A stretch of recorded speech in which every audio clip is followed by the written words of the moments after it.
No matter how deep and strong any dominant ethos in human social evolution, when it's time to shift, it shifts.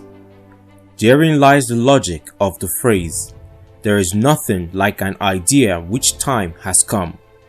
And so it is there is an emerging paradigm shift in the ascension of women to the presidency in African nations. This is novel given the established rooted stance against such possibility that has had a strong hold on the region's tradition. It is a man's world, patriarchal orientation. Though monarchies, military interregnum, and elected leadership, women had remained a no consideration. This conformed with what had been seen as an entrenched generational patrilineal hegemony in most societies in the world. In situations where women held ultimate power and authority as maximum rulers, it was often recorded as unprecedented and uncanny exploits. It was like a shocking jolt in the boat, and these are far in between compared to unparalleled hegemony of men. The only instances on record included Queen Kubaba as the first female ruler who ruled over Sumer in present-day Iraq in 2004 BCE, Cleopatra of Egypt, Queen Elizabeth I of England, nicknamed the Virgin Queen, Queen Olga of Russia, Queen Amina of Zaria, Queen Idia of the Benin Renaissance. As Queen Regent, Vice President, Prime Minister, ambassadors and other supporting roles, no problem. But as the President, that is a different kettle of tea altogether. However, the 20th century has ushered in a wave of women having more assertive impact in democratic government. In 1960, Sri Lanka elected its first female prime minister as head of state. This was followed closely by Iceland electing Vigdis Finnbogadóttir in 1980, who served for 16 years. The wind of transformation and involvement of women in active democratically elected roles also took the Middle East by storm, as Golda Meir, an Israeli stateswoman referred to as Iron Lady, became the first female and fourth prime minister.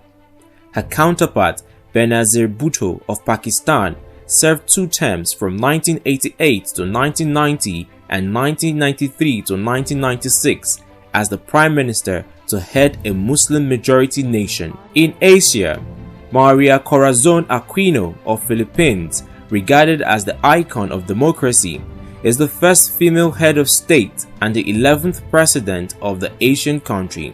Then there is Sylvia Kinigi of Burundi, who in 1993 became the first acting female president in Africa, whilst Ellen Johnson Sirleaf was the first democratically elected president of Liberia in 2005, serving 2 terms. 22 countries in the world currently have sitting female heads of state or government. There are 25% of female parliamentarians, up from 11% as at 1995, with Rwanda having the highest number of female parliamentarians in the world. The last decade has equally seen 2 women emerging as democratically elected heads of government in 2 countries regarded as world powers. Angela Merkel, Hayes Chancellor of Germany, who have served for 15 years, and Theresa May, the Prime Minister of the United Kingdom, who led the Brexit. There has, however, been a recent snag in the successes achieved, as in the case of the military junta, cutting short the rule of the first female president of Myanmar, Aung San Suu Kyi, and placing her under house arrest. Despite this, Africa is blazing the trail, leading light of women presidents in the world. The region has 2 serving heads of state, Samia Suluhu Hassan of Tanzania and Saleh Work of Ethiopia. As at the age of 35 years, Sanna Marin of Finland is the youngest ever democratically elected female serving head of state. The pace at which women get elected or nominated into top position of governance at all levels seems slow, but with positive campaigning and social awareness, more opportunities are bound to be created for exemplary women to lead the affairs of state.